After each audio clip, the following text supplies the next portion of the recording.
You guys excited? Yeah! Who's excited for Scott Pilgrim Takes Off? November 17th on Netflix. Yeah! Please give a big round of applause for Mr. Bryan Lee O'Malley.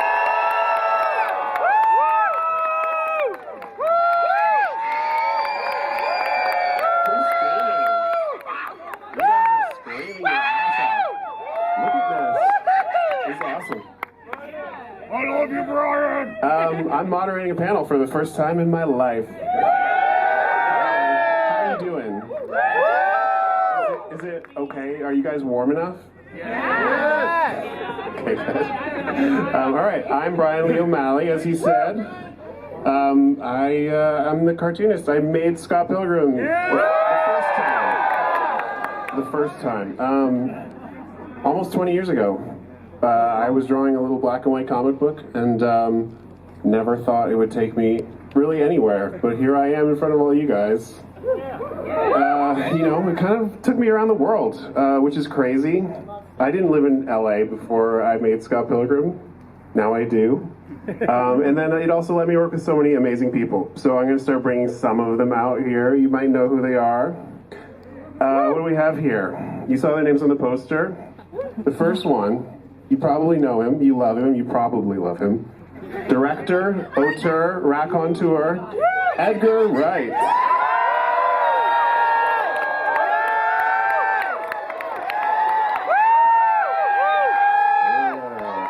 That's a good reaction.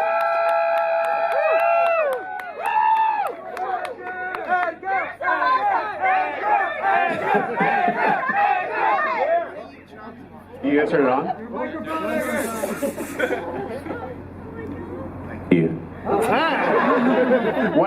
What do you expect him to do? Is he going to throw something in the audience? Okay, let's do someone else here. Noted writer, director, showrunner, co-creator of Scott Pilgrim Takes Off, BenDavid Grabinski.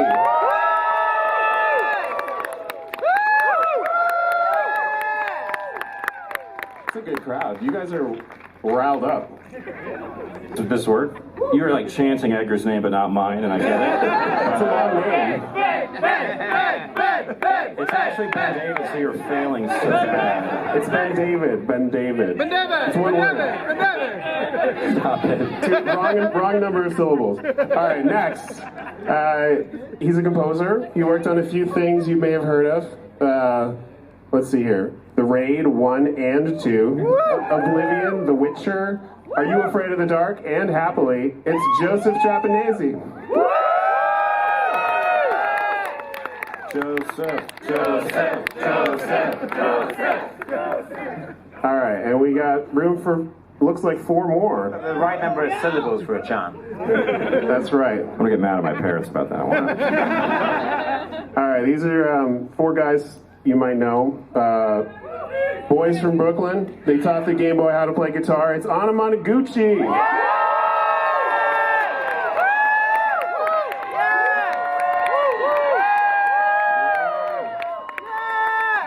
That's Pete, Luke, Ari, and James. Hey I'm gonna guys. sit. Anamanaguchi is too many syllables to chant. No, If you all yeah. try to figure something out. No. Pick one, yeah. How are y'all doing tonight? No. I'm asking them now. Oh wait, us or them? Well, I already asked them. Oh. Before you got here. I think What did they say? The crowd's already had a lot to say. I think They've it's our turn. already spoken, yeah. I think we're doing Edgar, how are you pretty- doing tonight? Pretty good. I'm doing great. I'm very happy to be in revenge of ... In scenic Eagle Rock. I love Eagle Rock. It's cool. All right, should I get started? What are we going to do? Musicians here today. Scott Pilgrim, music. They're related somehow, aren't they?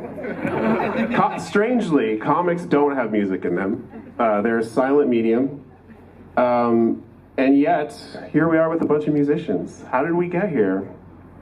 I don't know. Brian, I think, question for Brian, I me? think you're the new space ghost. So I mean, when I was growing up, starting my career and stuff, I always loved movies with great needle drops.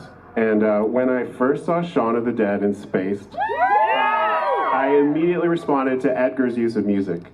So I was wondering, to kick us off here, Edgar, what is your philosophy when it comes to that stuff, scoring and needle drops? Is that too big of a question? I don't know. I mean, I think that is. I mean, it's interesting. Well, I don't know what to. I guess there's films that, like, in growing up, that really, like, blew my mind with their sort of use of music. Like, I'd say particularly when I was young, American Wealth in London was a film where the soundtrack, like, just really blew my head off. Of like, oh, you can do that, like, right. in a horror film, and it has just pop songs all the way through.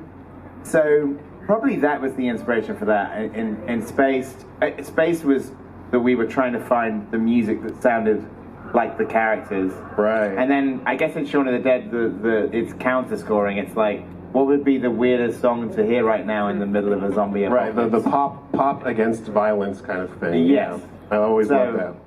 Yeah, it was, and I think when we first started talking about the film, one of the first things is that you had done a playlist back in the days of CDRs, burning discs, remember that, is that you had done a playlist for every book, and then that kind of set me off sending, like, a playlist back to you, like the response, right? It felt like we were sending love letters to each other. Yes, we were trading mixtapes. It was very romantic in the mid-2000s. What about so it's not just you talking, Edgar. We got two other we got another director here, we got a composer here. What do you guys think about, like, generally scoring and needle drops? Because we use a lot in this show, but we can't really get into details on the show yet. Well, I'd really like to talk about the needle drops in Shaun of the Dead. Oh, yeah. Especially the montages where using music from and Dawn of the Dead and Shaun of the Dead. Would you like to talk about that? I'm sure you don't want to talk about that. La Caccia. It's almost 20 years old. I mean, it's fun to have to get in touch with Goblin's lawyer. So that's fun. No, I mean, that was just fun. Like, so the thing. I mean, I can get super nerdy on this, but I don't want to bore everybody. I can talk about my worst experience with the needle drop, which is that I'd spent 18 months trying to get a song from Modern Lovers, and I had to, like, write personal letters to people who didn't have email addresses, and at the last minute it fell apart, and I had to get a new song within a week, and I wanted to make sure it was something that hadn't been in a movie before, and I got a Nick Cave song, and I was so excited, and I locked the cut. And then I showed it to my girlfriend, and she said, "Wow, you got the song from Shrek 2." and I did not know the song was in Shrek 2 because I hadn't seen it. No disrespect to Shrek 2. So now every time I watch my own movie, I'm like, "Oh, that's the Shrek 2 song." It's a great song. A similar story is in Shaun of the Dead, when they're throwing the records at the zombies. Quite late in the day, we had to find out that if we wanted to see the cover, we had to clear it with the band. Now, of course, some of those albums are getting trashed. And so Simon Pegg, I remember, had to write a letter to Mark Knopfler from Dire Straits to convince him that A, he really loved the album, and B, was it still okay to smash it over a zombie's head? It was unsuccessful. But on the flip side, and I'll always give credit to this, Sade was all in. So Sade is officially the coolest. That's our queen. And Scott Pilgrim in a form too, right? We have a cover of Sade and Scott Pilgrim. Yes. The Beachwood Sparks. Which is complicated, which is, some movies do a bad job, or just a not so great job. There's some movies I feel like I'll watch them and the band within the movie just doesn't sound like a real band, or just sounds flat.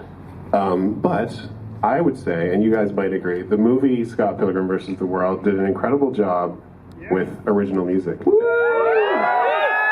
And fake bands. So before I even go back to you, Edgar, I wonder, what did Sex Bob-Omb sound like in people's heads before they saw the movie? Because I think most of these guys read the books before the movie. BenDavid? I didn't think of them that cool because I didn't have the imagination for it. Luckily, I eventually got to build upon what it was already done. But I remember very, very vividly the first time sitting down and watching that movie, and when they started playing, I was not expecting it to, like, kick my fucking head off. Like, I was like, all right, it's gonna be like this little indie rock thing, and I'm like, whoa! And then, unfortunately, we have to live up to that legacy forever. So, thanks for that one. Yeah. Do you guys have any input on that, or should we just jump to Edgar? There's a phrase that I always thought about. There's a documentary about a band called Lightning Bolt. where there's a guy named John Dwyer who's been in a million good bands, and when he's talking about Lightning Bolt, he's like, yeah, they're kind of fun, kind of sucky, like I always thought Sex Bob-Omb was like a very good sucky band, if that makes sense. Like, not awesome at their instruments, but fuck are they good. Right. And I feel like that's kind of what we went for, isn't it? A little bit? Well, what happened, like, to answer your question, like, about, we decided, myself and Nigel Godrich, who, like, did the score for the movie, and, woo indeed, and, we basically decided that we thought we should have different bands playing different artists. Right, that's the key, yeah. Yeah. And so, and you were party to some of this, is that we kind of went around the world, or like meeting these bands. I guess maybe it was after the writer's strike in 2007, 2008, but I remember during the summer we went to Toronto, always remember to drop the second T.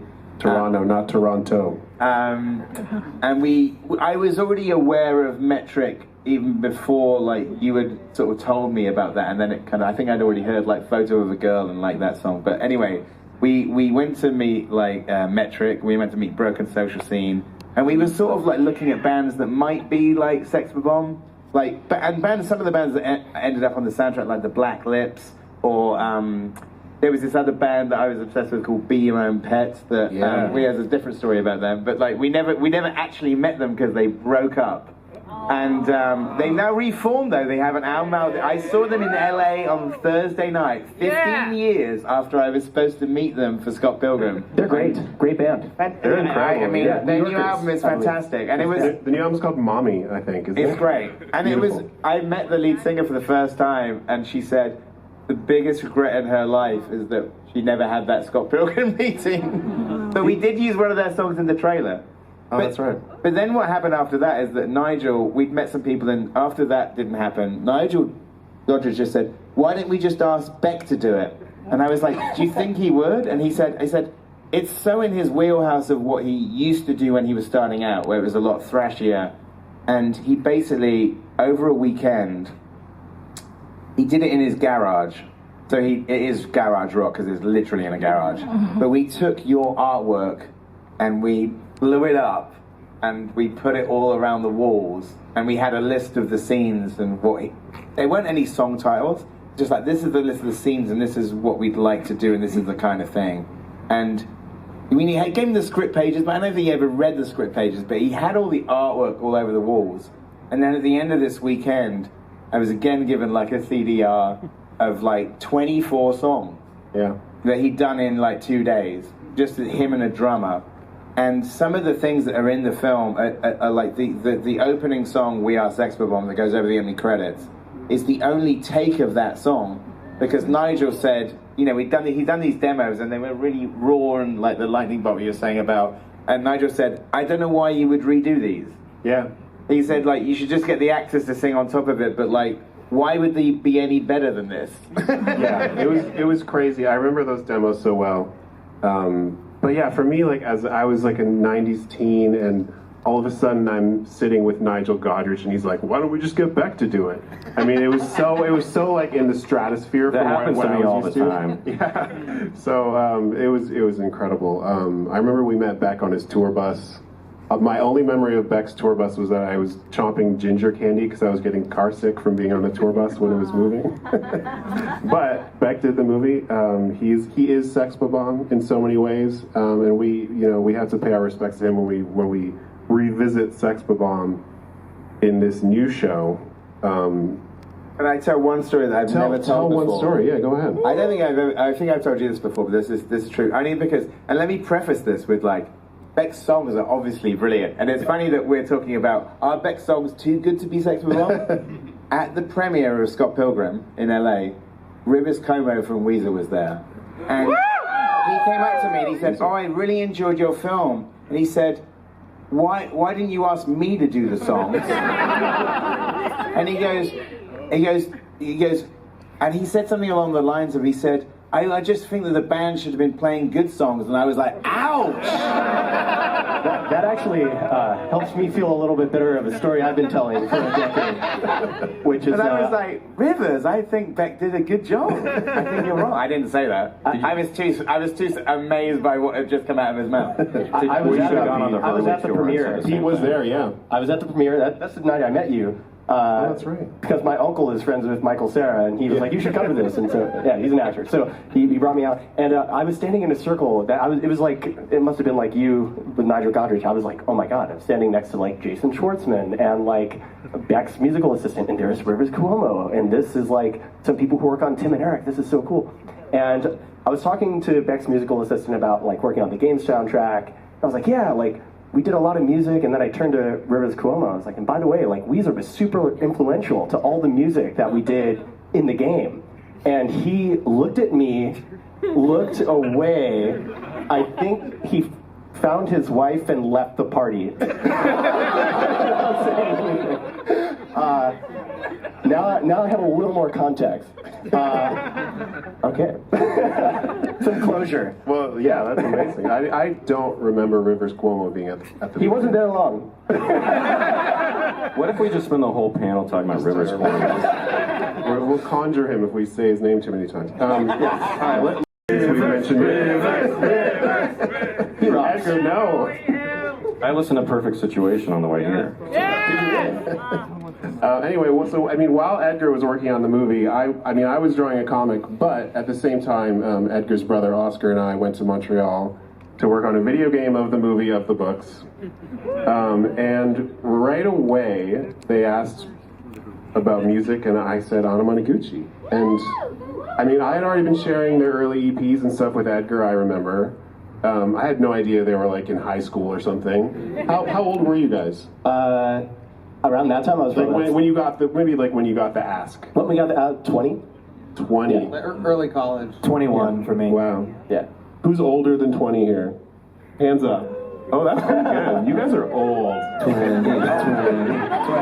Anyway, So I mean, so what was it like when you four lads were asked to do the score?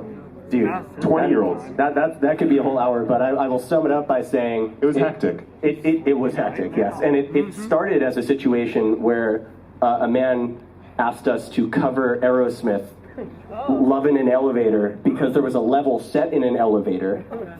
And we were like, okay, we could maybe do that, I guess. And then the whole game got canceled, and then nobody was working on it anymore. And then we just got to kind of do whatever we wanted, and then it was awesome. As long as you did it really fast. Yeah, and we did do it really, really fast. Yeah, we did school very bad during that time. I dropped out of school. I got the short end of the stick there. Y'all have just been me and not done college, honestly. Yeah, let's go. Me too. But no, we were so I literally ruined your lives, is what you're saying. Exactly, and in a good way. Okay. But we would stay up till like 7 a.m. James was working at a mastering studio at the time, like the best place in the world, Sterling Sound in New York City. Whoa. And we would be there after hours until 7 a.m. every night, like just working on the songs just with our bouncing mixing up and down engineers. on a Nintendo. Yeah. Yeah. Shout out Chris Athens let us use the studio. Yes, he did. Chris Athens, and shout out to Nate and Gabe who helped mix that at like 7 a.m. while we were shouting at them under the gun and. You know what? That soundtrack fucking rocks. I agree. Thank you. I mean, what video game music turned you into a video game music maker? Like for me, Mega Man. Bro, I was about to say Mega Man 2. Mega Man 2 was the greatest music of all time when I was a child. Yeah. There was a moment in my life where I was sitting in my basement covering Weezer songs with my buddies George and Adam and stuff. And we took a break to play Mega Man and eat plain Entenmann's donuts. And we were playing the Bubble Man stage. Oh my god. And we were just like, this sounds like Sunny Day Real Estate. Like, we had that epiphany, and then we used my little Korg mixer and we covered Bubble Man. And we were like, yeah, this rocks. And we were in like a weird like indie band, and then I started making like chiptune music like almost immediately after. And 3 years later that EP came out that you heard. Yeah.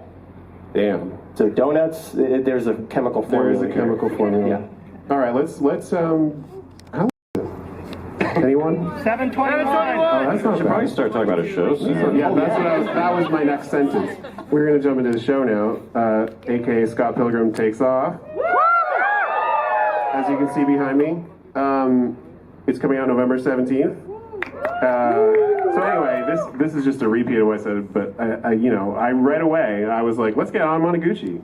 I just feel like they're known for chiptune, but they're so versatile. They can do anything. Plus, they're out of high school now. And then my co-conspirator here, BenDavid, had been working with Joe. So maybe I'll throw it to BenDavid. Like, how did that start to come together? What was your thought process? I remember you felt guilty about making the band drop out of college, and because of that, and we just didn't want to end up in another Weezer situation. So, you initially were talking about how you were going to do the songs with them, and when we were talking about score, which is the thing I get like super obsessive about, my first instinct is always I got to work with this guy because he's the nicest man I've ever met in my fucking life. But I always work with this guy because he's my friend and he's brilliant. But we had a huge workload, as everyone knows now who worked on it, is there's a gigantic amount of fucking score that we had to write, which hopefully you might have heard a bunch of while you're sitting here in the cold. Every style imaginable.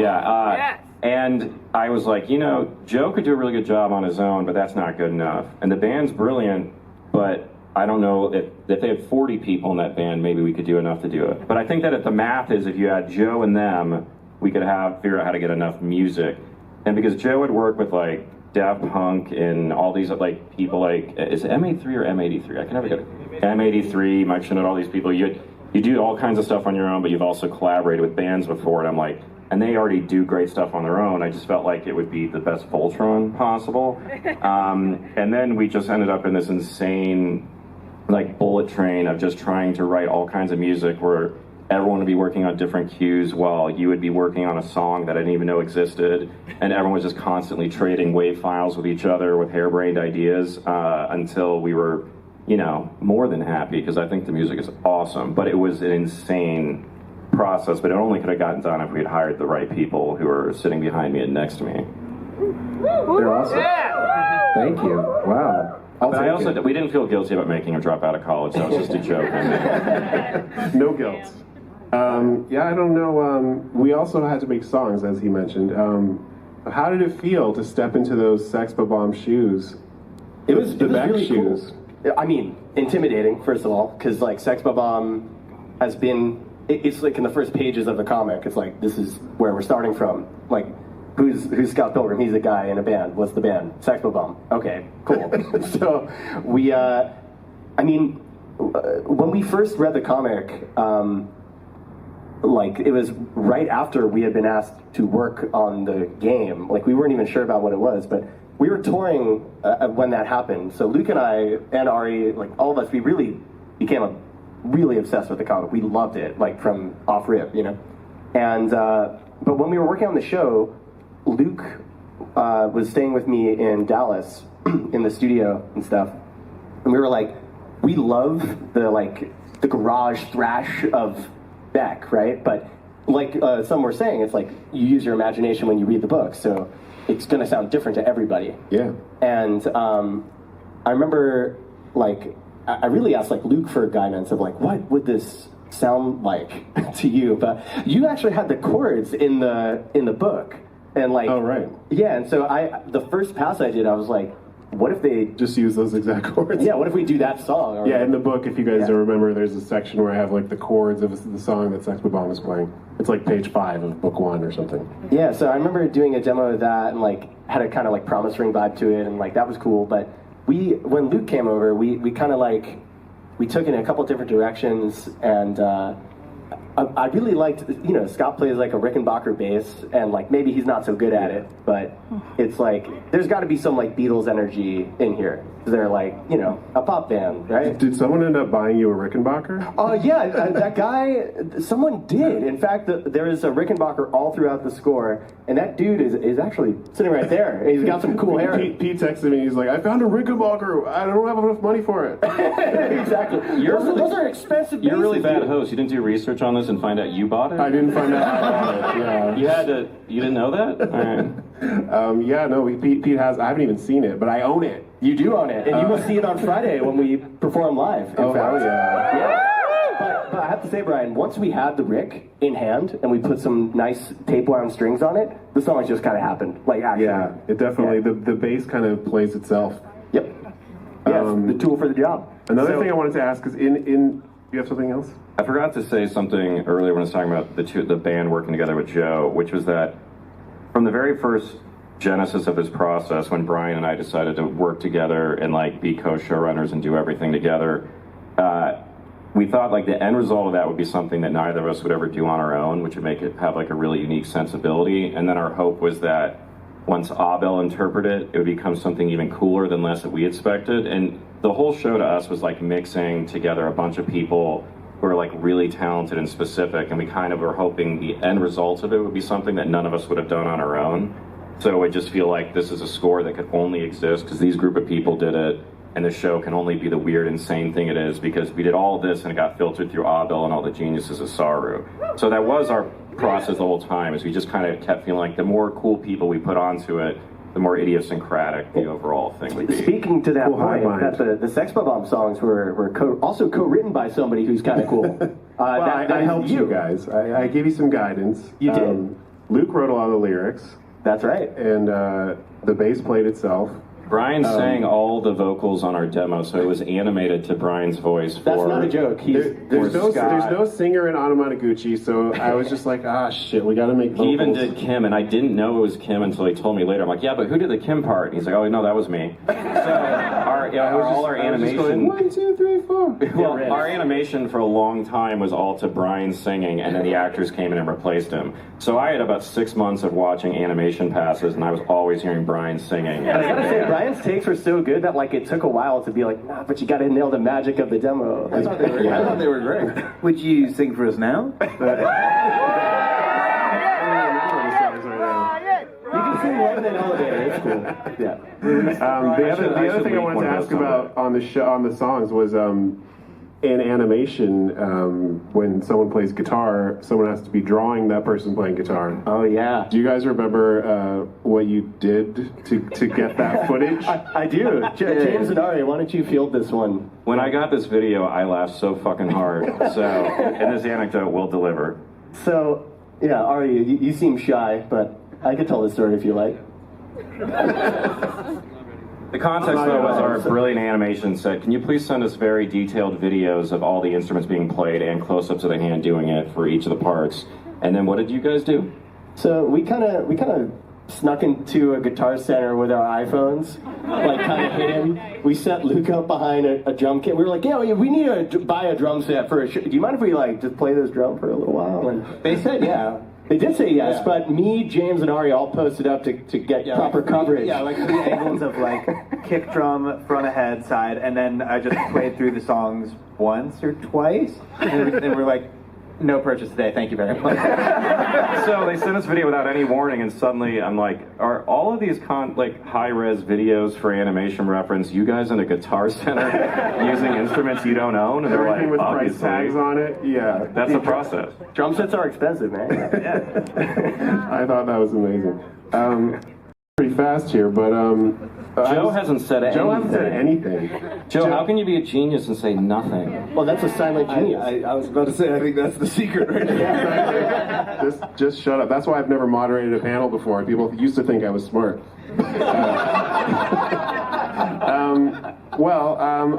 I don't know how can we talk about this anime? How can we describe this anime without spoiling it? BenDavid's pretty good at this point.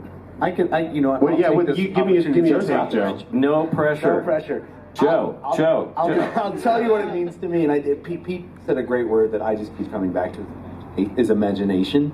The idea of, in one of the press things I've done, someone said, why Scott Pilgrim? And it's like, because anything can happen, Scott Pilgrim. And I think even if you're just a fan of the film, you could tell it's this really incredible world that you've built, that where you do feel like it's your imagination running wild. And so that's what the show is. It's so exciting to me. It's like, let's iterate on that idea of like, let's reimagine these characters and put them in a scenario that might be a little bit more unexpected and might take them to some places none of us could expect, even most of us on the stage here, right. Probably.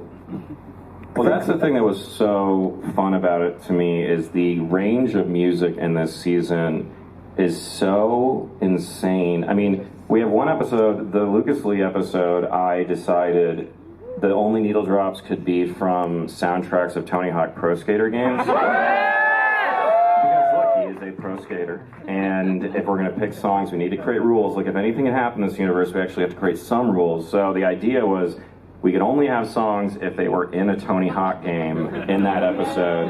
And then there was one I got really excited about, and I texted to Bryan. Most of the creative process was Bryan and I for 3 years texting each other stuff. 9 times out of 10, Bryan goes, yes. And sometimes all caps, absolutely not. And I won't say, but a very popular song from the first Tony Hawk game, I was going to have a big set piece set to it. And I was so amped. And I sent it to him, and he just goes, absolutely not. And then I was like, okay, well, what about Police Truck by Dead Kennedys? And he goes, yeah! So, spoiler, that song's in the show. I don't remember which one I rejected. Well, I'm not going to be mean to Primus. Don't.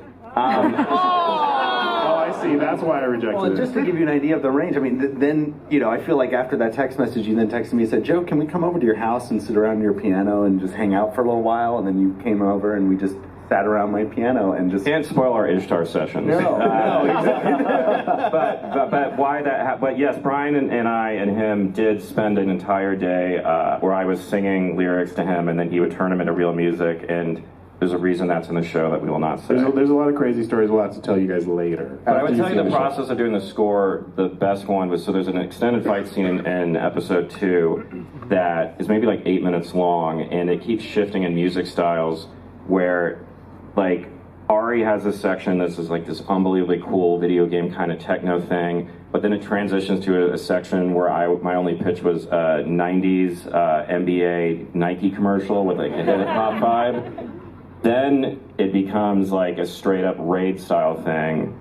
And then it builds into something where I pulled over my car one day and recorded a voice memo for Joe.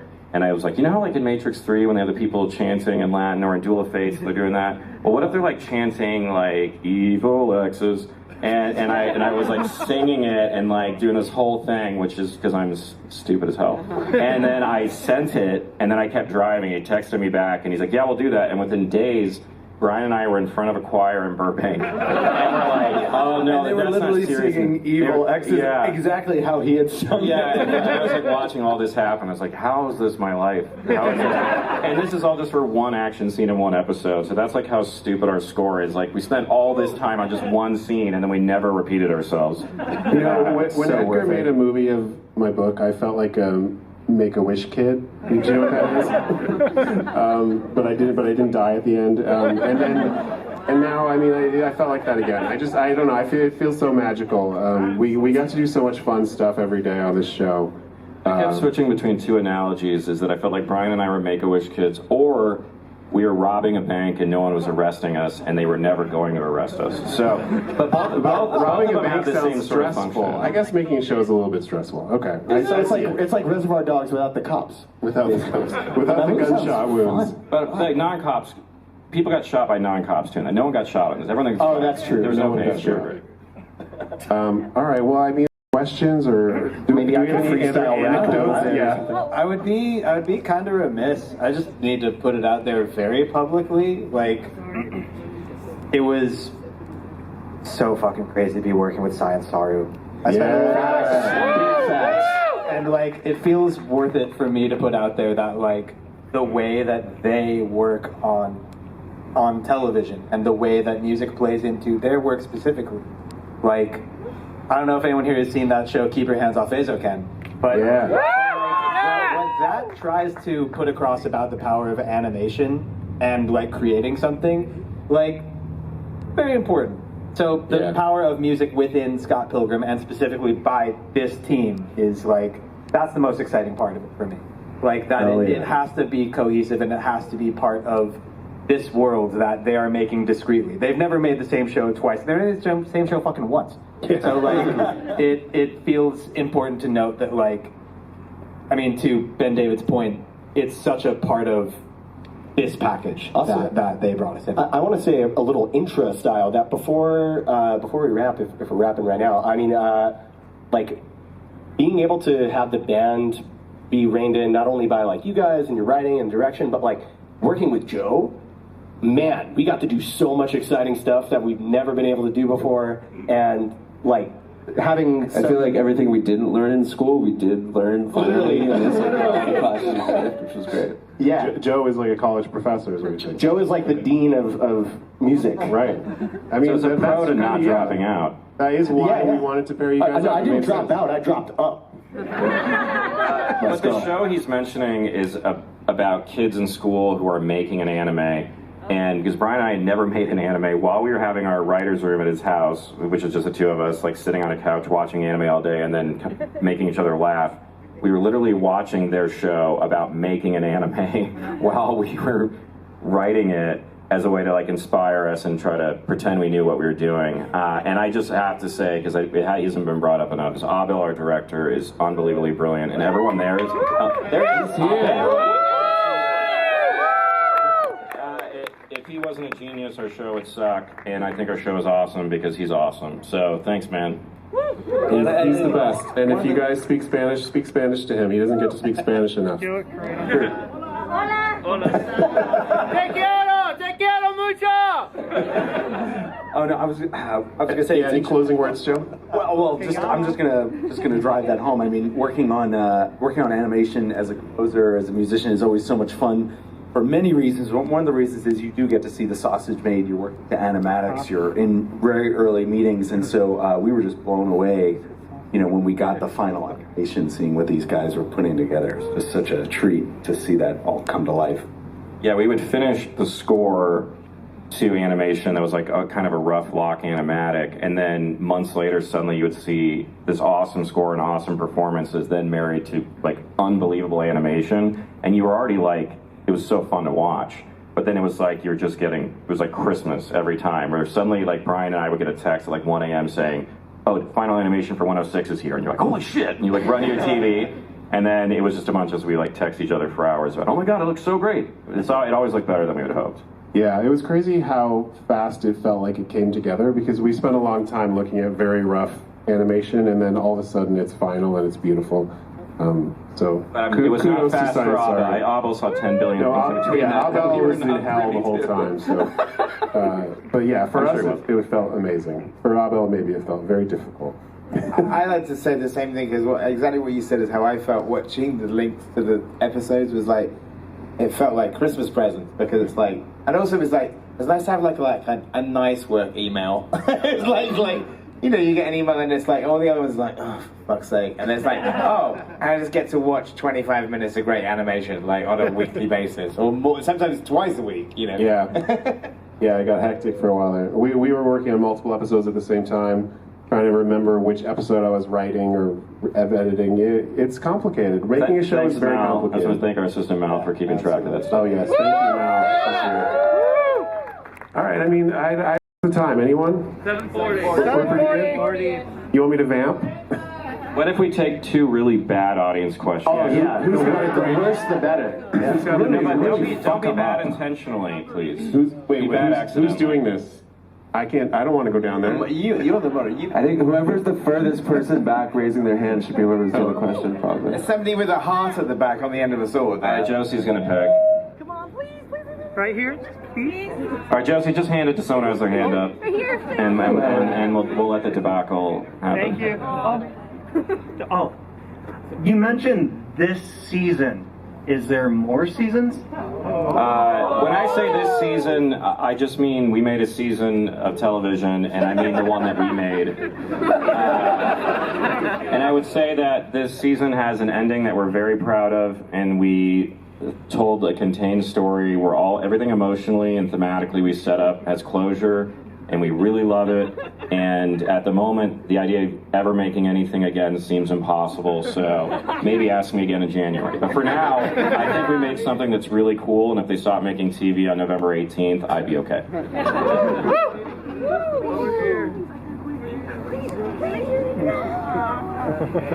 Hi. Okay, thank you so much, everyone on stage, for doing what you do. I am so hyped. This has been a dream to see this full animation since high school. Like, I saw the Adult Swim, like, short that was made, and I was just like, I want more. So thank you for pushing this through. I'm so excited to see this. So what my question is, so what is it like working on a show compared to a film? Were you guys able to modify the story or change anything that you wanted to? Kind of like what the Invincible creator was doing with his show? I haven't seen Invincible. What did I haven't seen Invincible, so I don't know what to say about that. All I know is that we never changed anything because we never made mistakes. And we're just so good. Yeah, you guys are perfect. I remember that from the start. Yeah, it's like, oh, these guys are perfect and everything's fine. And I mean, I think maybe he was asking me like changes from the books. Yeah, we were. This is a new story. This is not the books. It's not the movie. It's a retell. It's an adaptation, technically. But it's an incredibly new way to approach the traditional story of Scott. Yeah, I threw the books in the trash on day one, essentially. But we, I mean, there's so much of the DNA of it in there. So I really can't explain how it's different, but you'll find out, and it's fun. I think what's also fun is, you see that film, and each character you want to another film about them. At least that's what I want. You want to go home with them and see how they live, and it's so. And I feel like TV is a medium where you just have a lot more time to do things. I also want to say how incredible it is that the cast is just there, right? Yeah. I remember because we were getting these animatics, right, and we'd see early drafts, and it's like, okay, yeah, this is really funny, the acting's there, and then you hear Kieran Culkin as Wallace Wells, and it's like, oh yeah, this is exactly how it needs to be, and I can't believe I've never seen this before. I was tasked with writing the greatest email of all time to get them back. Yeah. Let's give a big shout out to email. Can we?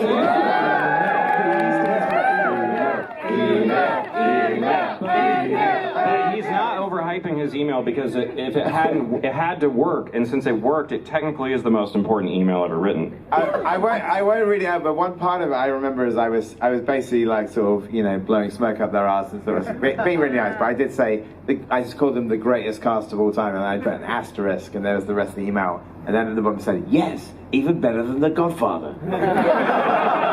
But I do want to say, even though I said it a bunch in press, because I'm sure you guys have read all of our interviews, is that when he sent the email out, he sent it out in the morning, and I went over to Bryan's, I was sitting on his couch, we're like ordering a salad, like talking about things, and I'm thinking, well, one, they're never going to do it, but if they decide they're going to do it, it's going to take like 3 or 4 months of like hemming and hawing or whatever, and then bing, it's like, oh, someone said yes. I'm like, okay, whatever.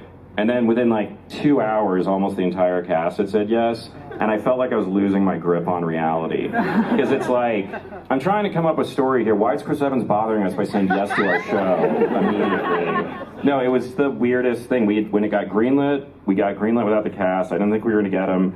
And then Edgar apparently wrote the best email of all time. And then they all said yes. And the way I just felt about it, it's like we were going to bake a cake, but we didn't know if our ingredients were going to suck shit. And then we had the best ingredients in the entire world, so I felt a lot better about the show. You're good at metaphor. Wow, you should be a writer. I'm not. I remember, it's funny, I did Comedy Bang Bang the other day, and I told this story, and Scott Pilgrim immediately said, who replied last? I said, spicy. I said, well, Mark Webber's in Australia a lot of the time, so I don't think you can really blame. Yeah, I don't know if it was definitely him. I do remember that Michael Cera's response. He goes, "Take that, the Expendables." Yeah, has there been an Expendables anime yet? I'm not sure. There's gonna be one any day now. Yeah, probably. Just to answer your question, another thing about Bryan that's amazing is that when we were writing the script, me and Michael Bacall, we came to Toronto to pick your brains because I think by the time we were starting to do the movie, 3 books were out and you were well into drawing the 4th. Something like that. And then you had what I can only describe as for 5 and 6 was if not a plot, but a brainstorm of ideas, some sort of plot ideas, and then also a lot of ideas that also didn't end up in the books at all. A couple of which are in the movie, so it was just amazing seeing. I feel like you then later said that you felt like you had to write something because we were coming to Canada. Yeah, no, I mean even earlier on than that, when you first, when you guys first started asking about doing the books as a movie, and it's just how does it end? And I was like, I don't know. I had just done the first book. He caught on to them so early, so. Yeah, I just had to kind of vamp and make stuff up as I went along. I knew there would be a girl, so there would be, an ex-girlfriend. There would be twins. I knew there would be 6 books. that was about it. So I filled in the blanks, and you guys went for it. There was one scene that was in your ideas, and it was originally there's storyboards for this, and it was the one bit even on that film where the producers were like, Can we not do that? And it was the Mecha Gideon. Like Gideon turned into a massive like Mecha Gideon. Well, that goes back to Mega Man. Yeah, I was trying to do a Mega Man thing where it would be like a robot, but then the tiny Gideon behind the robot. Oh yeah. Why didn't anyone show me this before we did the show? We could have had a Mecha Gideon. That's perfect. We had the I boards. would love that. It's like Yeah, the one boards. thing that there was storyboards for it and everything, and then I think at some I think it's point on the DVD. Oh, okay, maybe I think yeah. it is. BenDavid, it sounds like you might need another season to develop. If anyone ever asks about season 2 again, I'm If throwing you them my guys all pray really hard. Anyway, yeah, what else was I gonna say? Oh, the poster from the movie. This is the TIBB, and all the that poster has so many exclamation marks. What's the joke that she says? Does that poster have enough? Needs more exclamation marks. I believe that was from a script from the books that I didn't use, and you guys used it. I believe. There's one line from our screenplay that you put into the books because you liked it. I believe it was you had a sexy face. Yeah. I think that was you and Mike. Yeah. All right. Looks like we are getting the signal to wrap it up.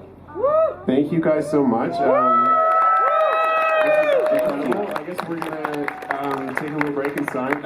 And you guys know about the Netflix envelopes, right? I don't know what happened with them, but apparently there's prizes in some of them. Is that right? I would definitely go to a vending machine if there's anything still in there and get what's in the vending machine if you like getting good stuff.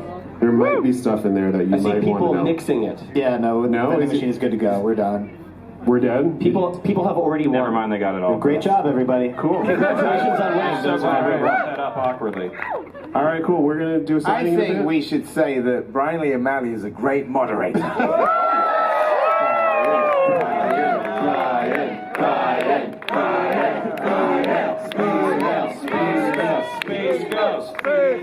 Space Ghost is Hey, Space Ghost, man. I've never seen Space Ghost. This is my entire collaboration with Bryan is we'll work on stuff and then 10 times a day, I've never even seen that. So, it's great. That's me. All right, guys. Thank you so much. We're going to sign in a little bit and mingle hopefully later on. So hang out.